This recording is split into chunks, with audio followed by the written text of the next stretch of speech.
Many theories exist about the truth of COVID-19. However, the true origin of COVID-19 seems to be false diagnostic testing and fake laboratory isolation techniques, suggesting that it is fictitious in how it was presented. COVID-19 was a plandemic orchestrated by dark forces to control and manipulate humanity. It was allowed to happen by our Creator as a test of discernment by highlighting contradictions, such as it being safe to go to Walmart, but not safe to go to church. The outbreak really happened with the release of the vaccines. Anybody with COVID symptoms were attacked through other means, be it energetic attacks or bio-attacks. Let's review the findings.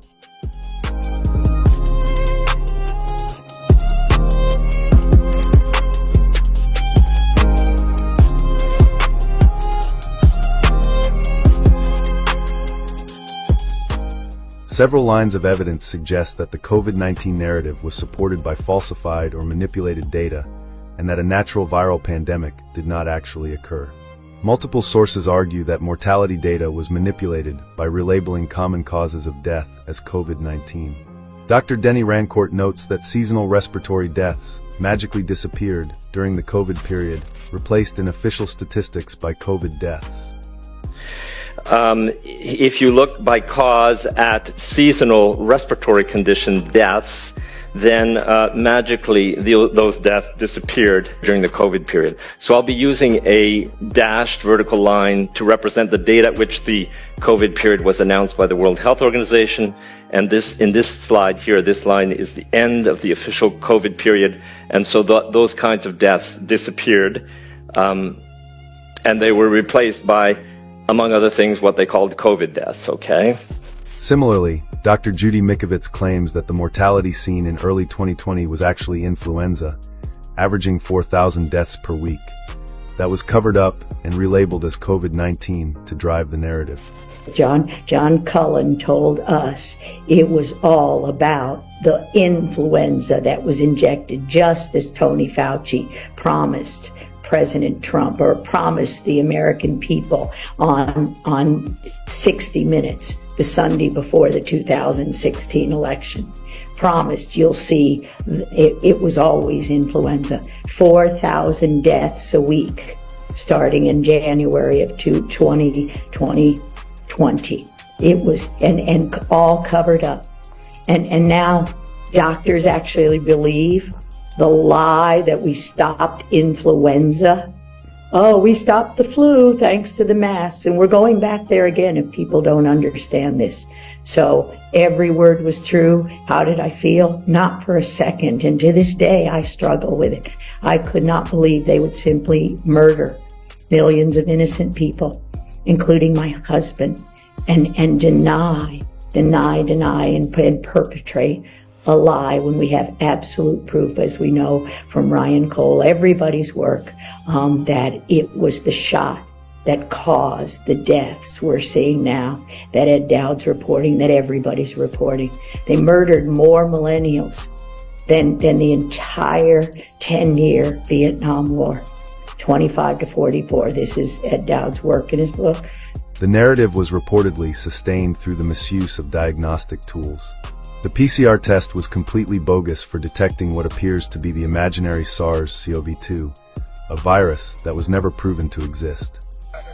Well, today I have in my possession the Freedom of Information documents that Christine Massey was able to receive by requests made, showing that every single health authority across Canada, including Health Canada, has admitted that COVID-2 virus has never been isolated, meaning it doesn't exist.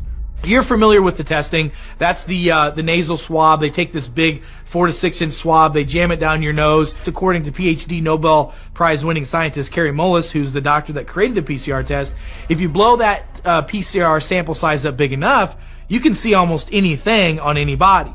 And with PCR, if you do it well, you can find almost anything in anybody. Now, in his own words, the PCR test should never be used to diagnose disease. Let me repeat that.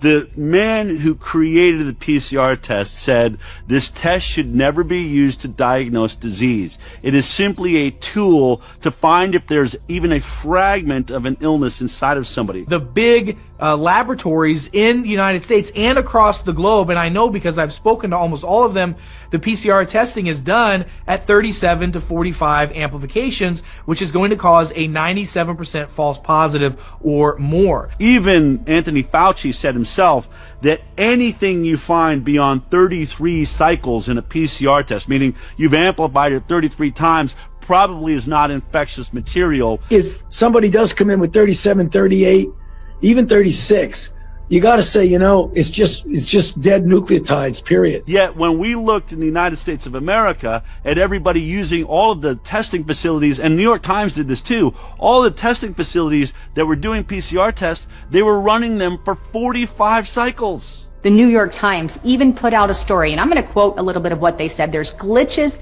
in the PCR test. 90% of the tests were not indicative of the active illness. So what would happen to case numbers if labs cut back to 30? At one New York lab, it resulted in a 63% case reduction. When a Massachusetts lab did the same, almost 90% of their cases disappeared. In 2007, PCR tests caused a pseudo-epidemic for whooping cough at a hospital in New Hampshire. 100% of the results were false positives. Guys like Fauci get up there and start talking, he doesn't know anything really about anything, and I'd say that to his face. Nothing. Tony Fauci does not mind going on television in front of the people that pay his salary and lie directly into the camera. Tulichukua sample za mbuzi, tukachukua sample za kondoo, tukachukua sample za papai, tukachukua sample za oili ya gari na sample za vitu vingine mbalimbali, tukavipeleka pale kwenye maabara bila wao kujua, na tukazipa majina. Sample ya oili kwa mfano iliyotoka kwa gari tulilipa jina ya Jabiri Hamza mwenye miaka 30, male. Ile ilileta negative. Tulipopeleka sample ya fenesi ambalo tuliipa jina la Sara Samuel, miaka 45, female, matokeo yake yalikuwa unconclusive. Tulipopeleka sample ya papai tukaipa jina Elizabeth Anne, miaka 26, female, papai lile lilikuwa positive kwamba lina corona. Maana yake maji mle ndani zilizotolewa mle kwenye papai ni positive. Tulipeleka sample ya ndege Kware, imekuwa positive. Tumepeleka sungura, ikawa determinant. Tumechukua mbuzi, akawa positive. Tukachukua kondoo, akawa negative, na kadhalika na kadhalika. Sasa ukishaona umepeleka sample ukamwambia huyu ni binadamu, halafu ikaji ikaletewa positive kwamba ina corona, maana yake labda mapapai yote yale nayo yangewekewa isolation. Researcher Anders Brunstad and others suggest that the symptoms mirrored radiation sickness caused by the rollout of 4G and 5G technology. Wow. Oh, wow. And yeah, it's radiation poisoning at the end of the day, though. At the end of the day, but it's much more sophisticated. So there's and basically, as you've shown all throughout history, there is a correlation, and I've said this many times, that there's a correlation between technological rollouts and people getting sick and people getting these symptoms that just so happen to often mirror radiation sickness or sickness from extreme amounts of EMF exposure. Yes. So what you see here in Norway, we had about 3.5, 3.7 gigahertz of the 5G, and you see a 25% excess mortality. New York City, they had 26 to 38 gigahertz, and they have 2-3 times higher excess mortality because of higher EMR, higher radiation factor. Right, whereas the rural communities in the same age group nothing like what we're seeing with the ones who are in the city. Yeah, so the rural are 6 rural states, and you see there is close to zero, or let's say it's 10% over 3 years, excess mortality, and it's about 90% in New York City over 3 years. So it's the same type of correlation. It's just much stronger when there is higher radiation. Brunstad's research found that control communities in rural areas without 5G had zero excess mortality, while urban areas with high 5G levels saw significant illness. He explains that every major historical pandemic has correlated with a new launch of electromagnetic radiation technology. I had to go back in history, and I find that the correlation to launches of EMR went back to the 1850s, to the 1890s with the electrification, with the launch of the AM radio in 1918, with the, let's say, microwave and TV launch, FM in 1957-58, with the satellite microwave 1968. Each of those was officially linked to flu. However, they correlated with the launch of electromagnetic radiation, different technologies. Right. So we had the 3G, and we had the SARS one that also overlapped, and we had the 4G, the swine flu, etc., also overlapping. So I will get back to that. But if you see 1890, when they launched the electrification, it was 1 million or so excess mortality, and when they launched the AM, it was tens of millions.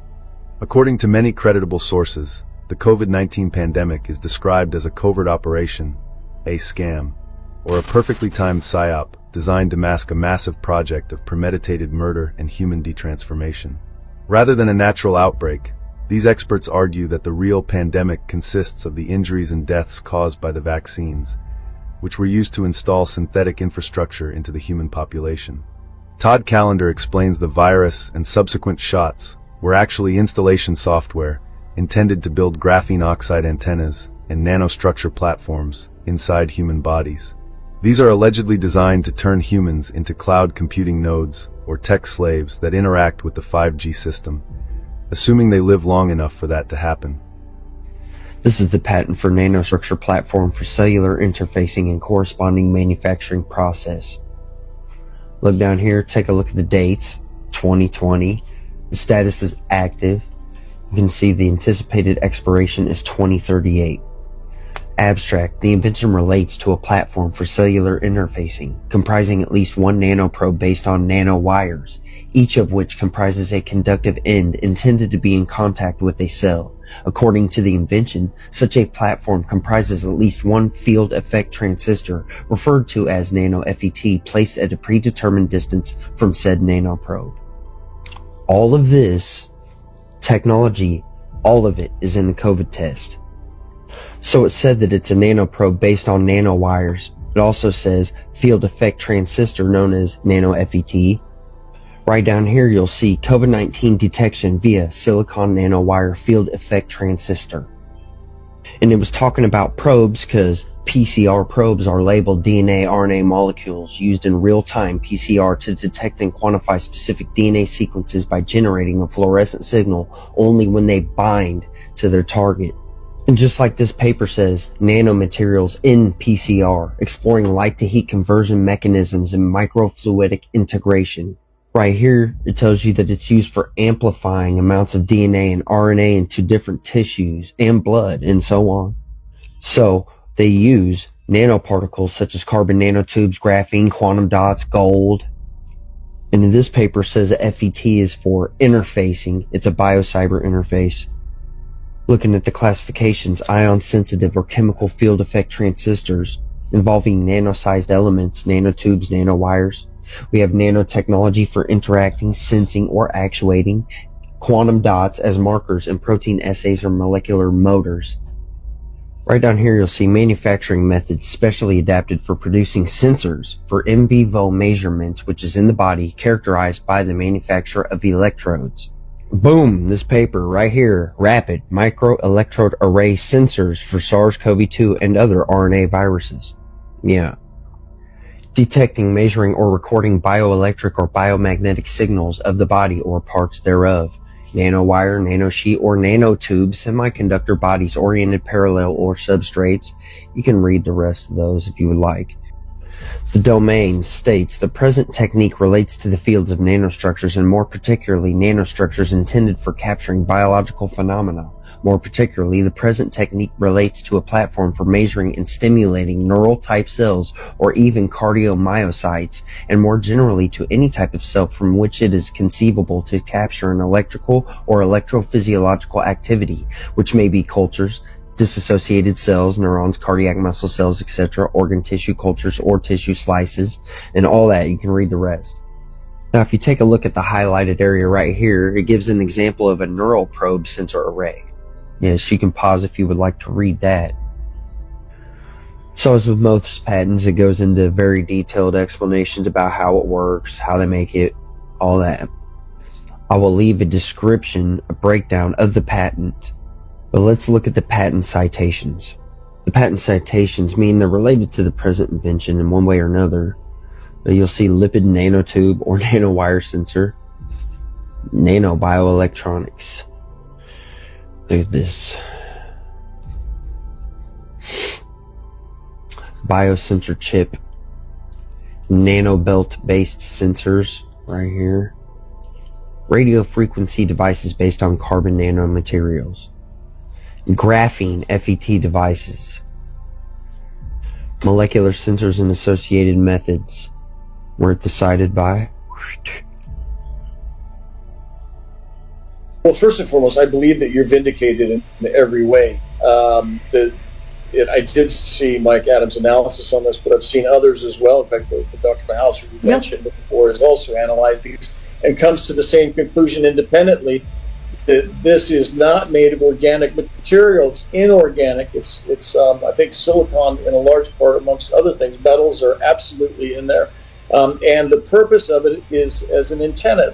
They're measuring frequencies coming out from this. So it appears to us as though the purpose of this self-assembly is to turn people into just what Bill Gates patented, cloud computing nodes that have interactive interpolarity, or interoperability is the words they use, interoperability with the 5G system. And what we're coming to find is that the materials that you found, those clots, are really antennas. And as we're coming to understand that they were self-assembled as antennas to be a part, to interact with the interoperability with the 5G system.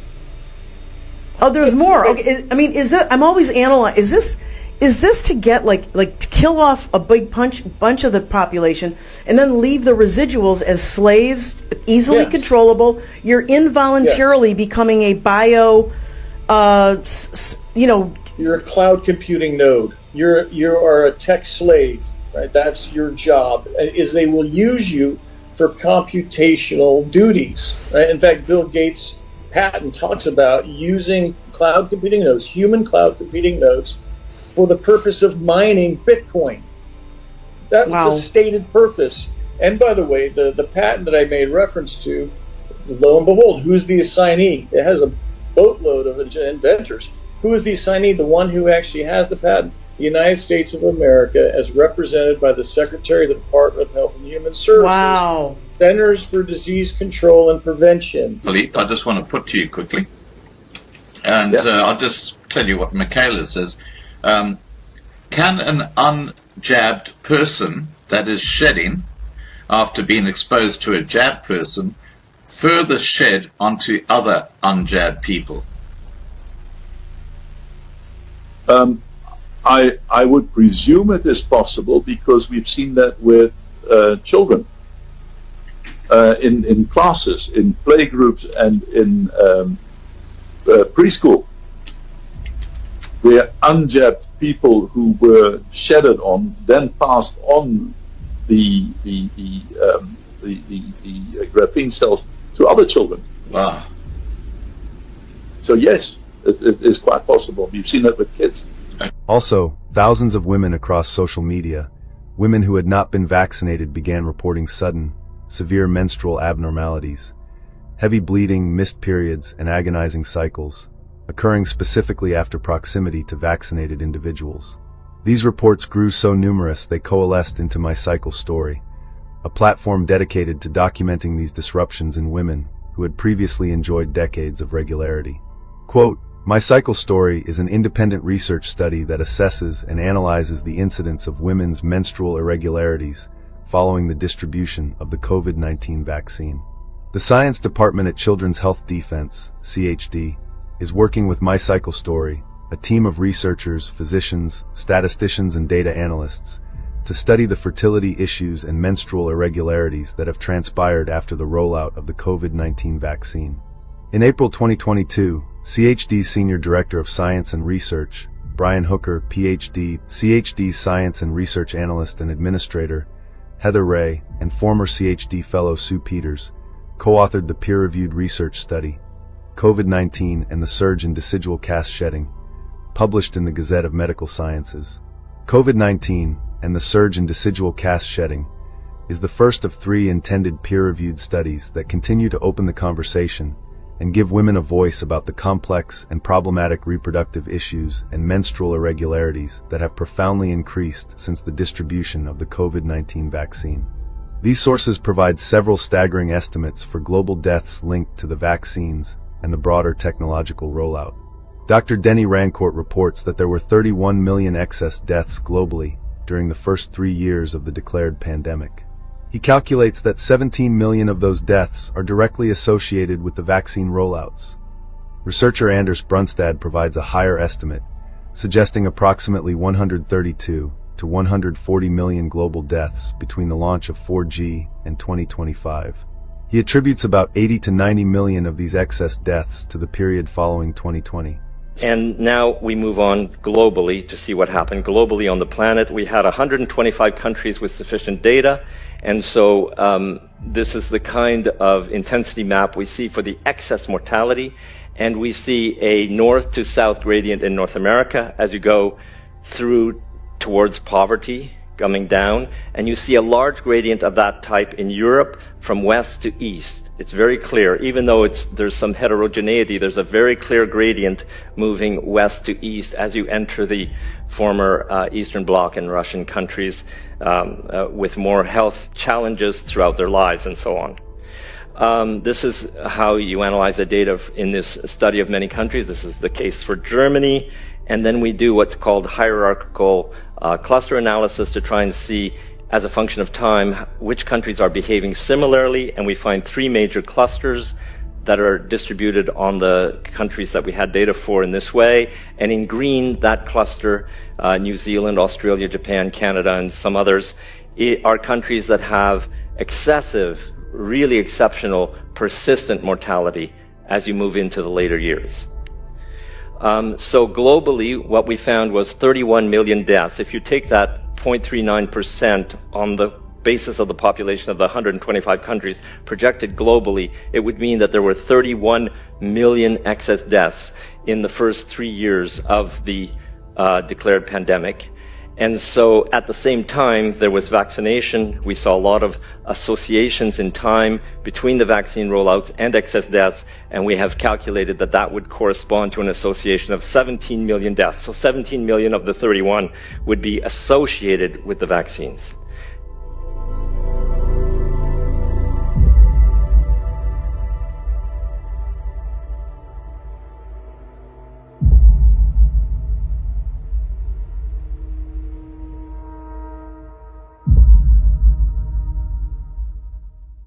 You guys want to hear some news that you'll never find on the TV because they won't report on it?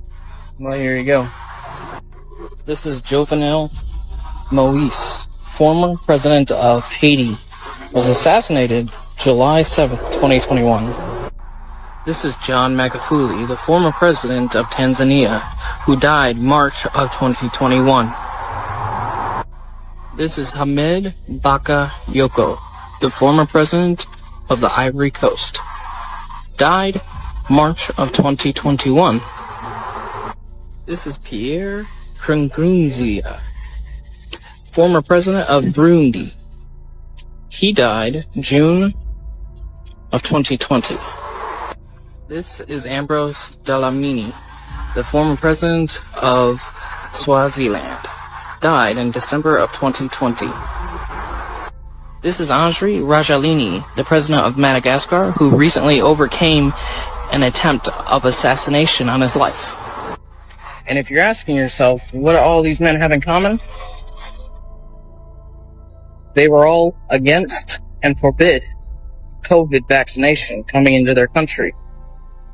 The COVID-19 pandemic and the subsequent vaccine rollout resulted in the biggest transfer of wealth in history, shifting resources from small and medium-sized businesses to the super rich. Financial beneficiaries include pharmaceutical corporations, technology giants, government agencies, and individual political figures. The pandemic provided Big Pharma with a new platform to create drugs out of genetic sequences at little cost, allowing them to make suddenly billions again for every new illness, including those allegedly caused by the vaccines themselves. Major corporations and high-net-worth individuals are identified as primary beneficiaries of the New World Order infrastructure. Bill Gates is described as receiving a 20-to-1 investment on vaccines. He also reportedly funded self-assembling microcrystal implants for population control. Microsoft holds a patent to turn humans into cloud computing nodes, to harness them as batteries and computers for data mining. Amazon and McDonald's remained open and profited while local gym owners and shopkeepers were decimated by lockdowns. IBM seems involved in the integrated infrastructure used for tracking and positioning individuals via the wireless sensor network. The U.S. government holds the legal rights to the machinery of the pandemic. It's now been learned that some 400 officials traded stocks at the beginning of the COVID-19 pandemic with the accuracy of a Wall Street pro. Recent documents reveal that the NIH top administration officials traded stocks to the tune of hundreds of thousands of dollars. What experts are saying is the timing here was exquisite, especially in regard to top administration officials like Elaine Chao and her husband Mitch McConnell, who traded some $600,000 in stocks that they knew companies in the United States would be benefiting from because of the billions that would be invested to battle the COVID-19 pandemic. What was the purpose of COVID then? There were always multiple gains involved, and there are multiple parties and vested interest. And so COVID, I think, was multiple things, right? If you just look at the financial system, it injected that quantitative easing, that whole thing to keep the dead zombie alive a little bit longer, okay? This financial Ponzi scheme. So from a money point of view, it was that. It was from carrying on the theme of money, it was the biggest transfer of wealth from small and medium businesses and from the middle class to the uber rich, okay? So your Amazons were kept open and your McDonald's, but your gym owners and your shopkeepers and all that, they were decimated. And then Big Pharma's run out of their blockbuster drugs. It's really difficult to get a big blockbuster drug out. They haven't done it for years now. It's expensive, the process. So now you create this new platform that costs them nothing, that will then allow them to just create drugs out of nothing, just a genetic sequence, and they make suddenly billions again. Okay, for every ill. For every ill, for the things that their vaccine, so-called vaccine, even created. Have you got myocarditis? Well, have another mRNA vaccine for myocarditis. I mean, you couldn't make this shit up. It's just hilarious. And people will queue. And people will queue. So big pharma loved it. Now government loved it too, because now you've got an excuse to tighten up the restrictions and take away your liberties and your freedoms, and it's all for the greater good. We know that hospitals are private. They're there to make money. And if they heal you, that's a side benefit. But they're there basically for their monetary benefit. You're going to see how they all been commissioned to bring in the people, get the people sick if they're not sick. And then you're going, shortly after that, you're going to see the solution, which is frequencies. Not only is Gitmo preparing for the MSN, but they've already prepared for the doctors and stuff like that, which is why 100+ doctors were executed and they haven't even fully exposed that yet. So that's why I say we're at that percentage until now. Dad wants everything out there, everything, and he always gets what he wants.